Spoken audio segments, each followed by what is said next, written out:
Hello everyone! Welcome back to Spilling the Tea with Katie D. And today we are going to talk about something really fun.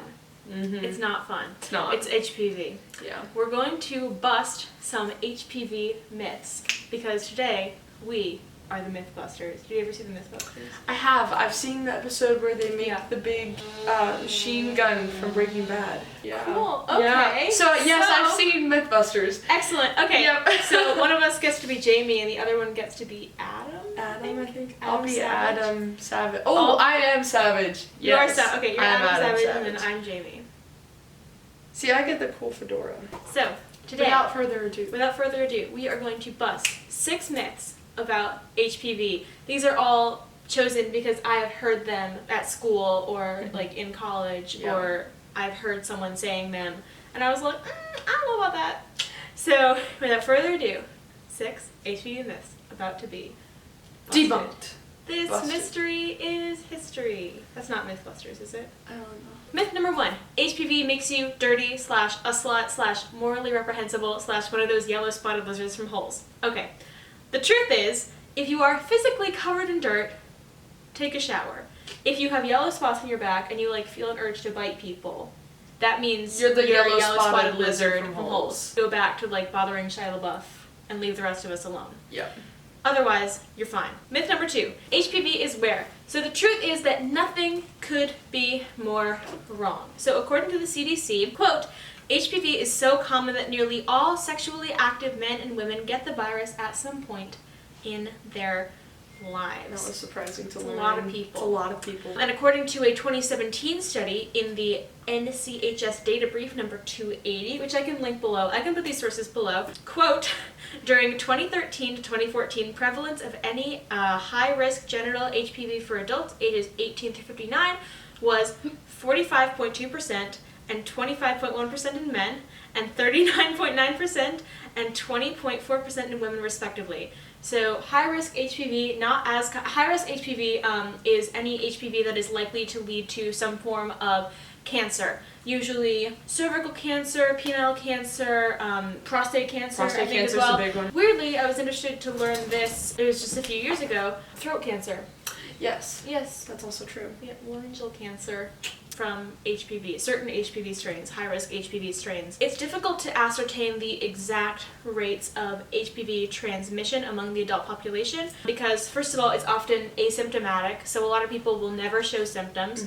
Will go years without symptoms, exactly. That can be especially dangerous if, I have known people who contracted HPV, say, in college, years later had kids or had difficulty having kids, didn't know why, and only then had negative HPV swabs, and only then found out that they had cervical cancer years later. That's not a super common occurrence. The point is, it can be asymptomatic in a lot of people. And that's why it's extremely important to get tested regularly Absolutely. if you are sexually active. And that brings us to our next myth.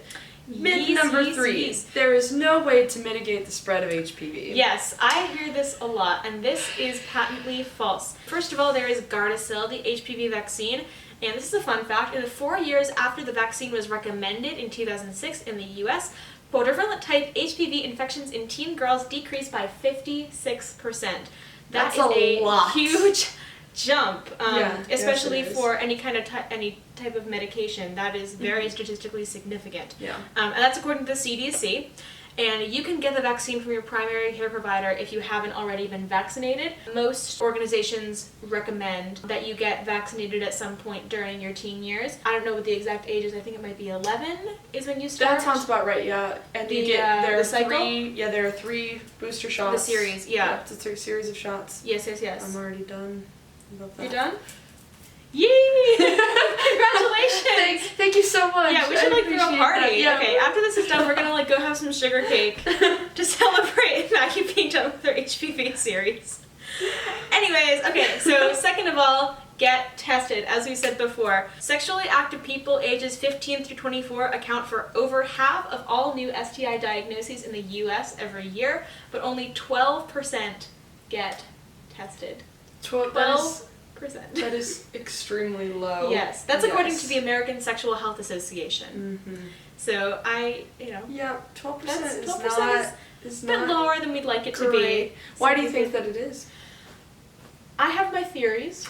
I have some as well. What are your theories? Let's get into the theories. That being said, let's get into the theories. I think a lot of it, even going back to the first myth that we talked about having HPV makes you, dirty and a slut, is that lots of people would rather just not even worry about it. They say like, oh, I am sexually active and I don't want to have the embarrassment or the shame of going into the doctor's office and saying, hey, I would like to get tested for HPV. Hey, I would like to get tested for STIs, STDs.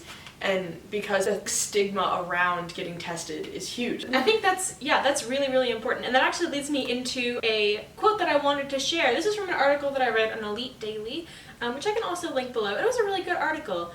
It was all about, prevalence of HPV among the adult U.S. population and theories about why people might not get tested, and why it so often goes undiagnosed. Quote, STD expert or STI expert, Dr. H. Hunter Hansfield, Professor Emeritus of Medicine at the University of Washington Center for AIDS and STD, told Elite Daily, quote, for every one woman diagnosed, this is with HPV, there are 10 that are undiagnosed. It's so common that it needs to be destigmatized. By destigmatized, as you said, meaning destigmatized so that people can get tested, and not feel ashamed about, taking their health into their own hands. There's no shame in that. There's no shame in that. No, it is the responsible thing to do. It is for public health, global health, everything. Absolutely. So additionally, in addition to getting tested pretty regularly, the CDC recommends cervical cancer screenings for people with cervixes.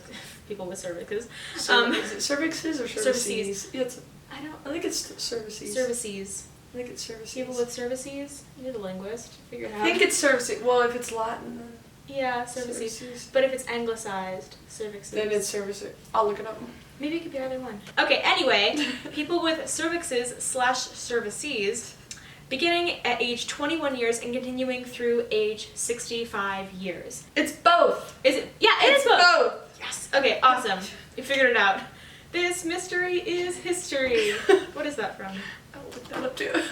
I'm the Googler and I love that job. I'm the one with the computer out. Is that from like the Winnie the Pooh?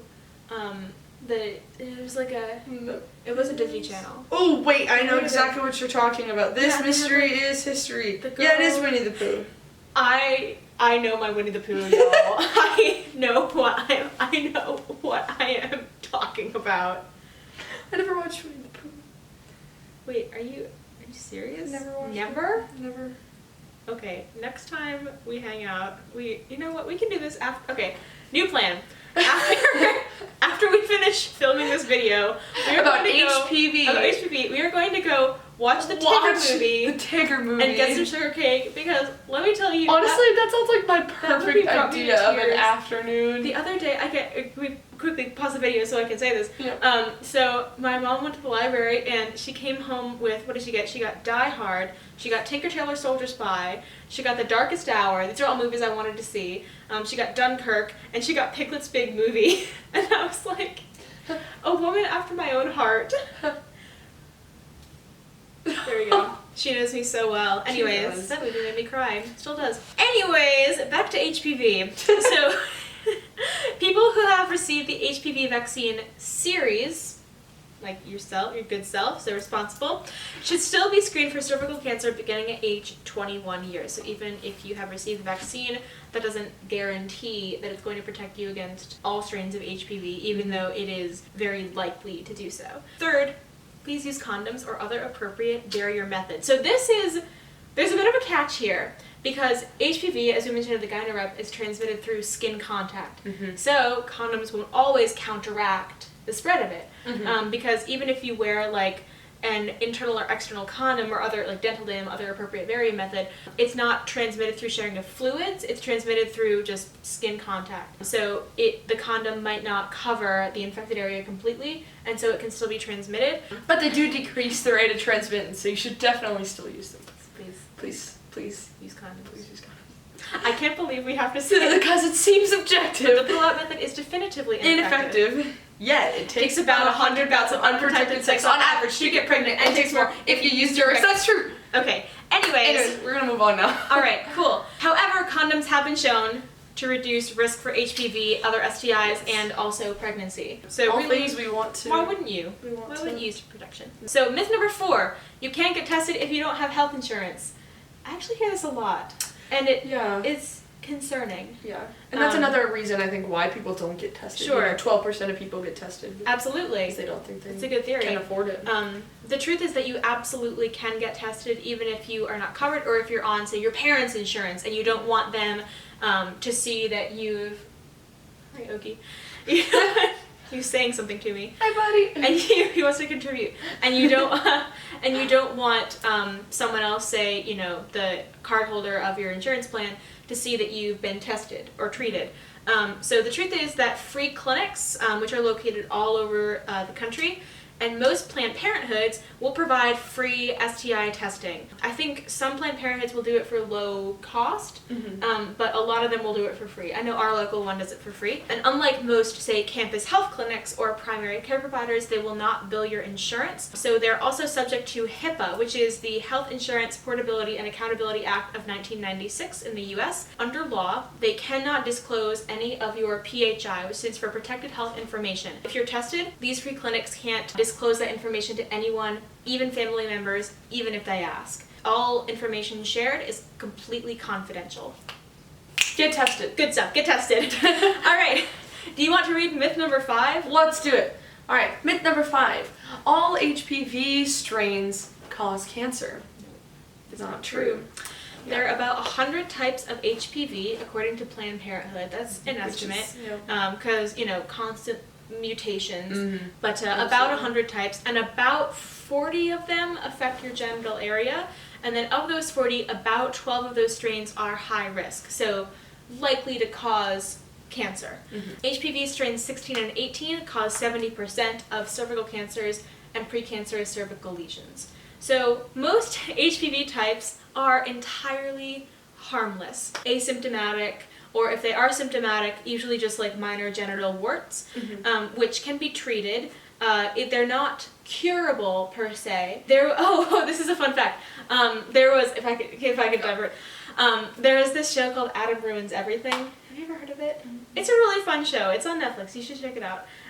But it's basically they were doing an episode on herpes, and I thought that it was really interesting because they were talking about how herpes really isn't like that big of a deal, because yes, there's no like cure for it, and symptoms can include, you know, genital areas being covered in little red bumps. But then he said, to be human is to be covered in little red bumps, and I was like, oh, that's very true. Yeah, that's very true. Like, I'm covered in mosquito bites right now. So yeah, like, that's fair. Got pimples and it honestly be like that. They razor burn. But no, the truth is, if we could get back to the actual video, yeah. The truth is that most HPV strains are harmless and treatable. And treatable, exactly. Yeah, that's really important. And treatable. Some of them do cause certain types of cancers, but if you are regularly screened for the virus and the cancers, you get the vaccine. You use barrier methods when you have sex. If you do all of these things, then you greatly reduce your risk of developing any kind of long-term health impacts from this infection. Good content. All right, and our final myth: if your test comes back negative, you definitely don't have HPV. Unfortunately, this is not the case. The tests are fairly reliable, so a lot of the times, if it's negative, you're fine. It's actually negative. Right. But false negatives do happen. So Planned Parenthood suggests that you get tested before having sex with a new partner, and then if you don't get tested beforehand, the next best time is to get tested about 10 days after you have sex. Even then, there's a chance of a false negative because HPV tends to have an incubation period of approximately like 2 weeks to 8 months. So if you're going to show symptoms, you're probably going to show them within that time. Even then, there could be a latency period where you don't show symptoms and then you develop health consequences afterwards. But for the most part, if you get tested, if you take the precautions, if you get the vaccine, if you use your condoms, please use your condoms. God. You're gonna be fine, my dude. Yeah. It's all good. My dude. All right, so those are our 6 HPV myths that we just busted up top. Yes! Okay, awesome! Thank you so much for tuning into this episode of Spilling the Tea with Katie D and also Maggie M today. Because we're on her couch. M&M.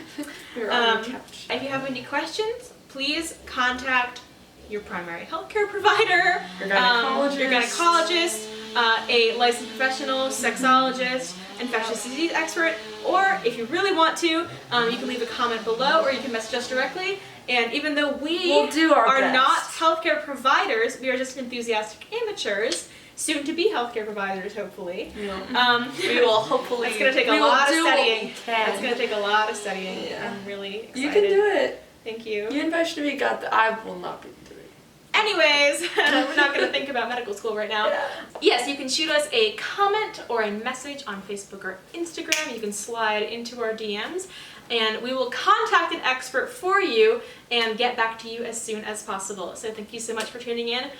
We're about to eat some sugar cake and begin Maggie's education on Winnie the Pooh because she had a deprived childhood. I really did. Yeah, this is about to change. I'm ending this now. Okay, thank you. Bye, everyone.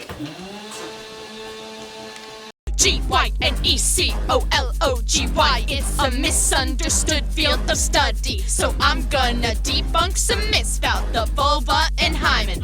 Show you all who's the real OGGYN.